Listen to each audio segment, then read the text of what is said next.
good luck මල්ලි ආ. මේ තව රෙස්ටුරන්ට් එහෙමත් බරනවා. ওই ඩිස් වොෂින් වගේ වැඩ තියෙනවා. කොටින්ම ඕනම දෙයක් අල්ල ගන්නවකෝ. රස්සාවන්නේ ඕනේ. හරි. එහෙනම් පස්සේ හමු වෙමු ඈ.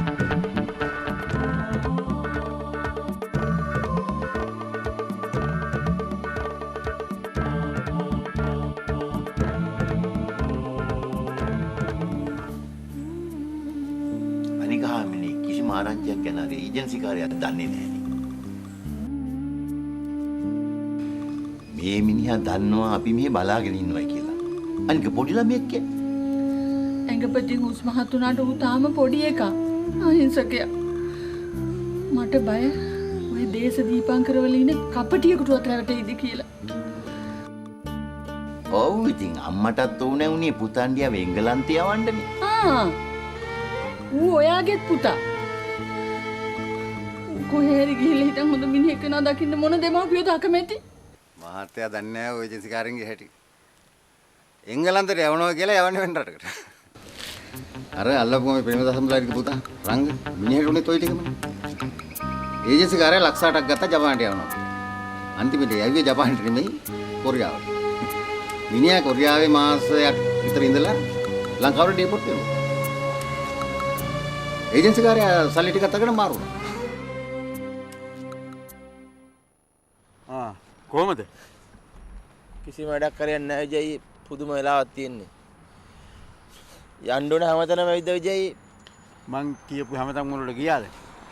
හැමතැනින්ම කියනවා හැටෙන්ඩ කියනවා අනිත් දෙන්ඩ කියනවා එන මාසෙන්ඩ කියනවා දැන් ගත්ත කියනවා අරව ඉල්ලනවා මේව ඉල්ලනවා.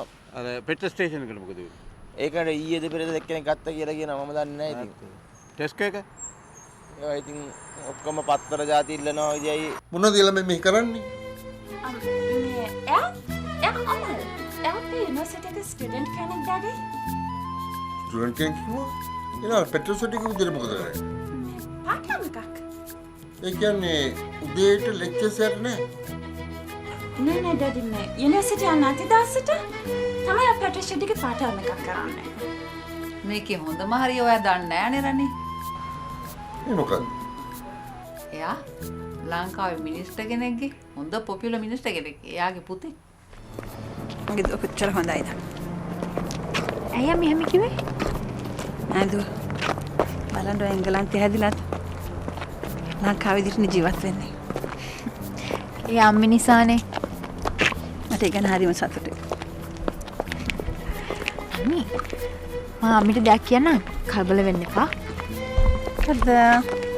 අම්මි මට චරිත දැක්කා. චරිත? ඔව්. අපි යුනිවර්සිටි එක ළඟදී.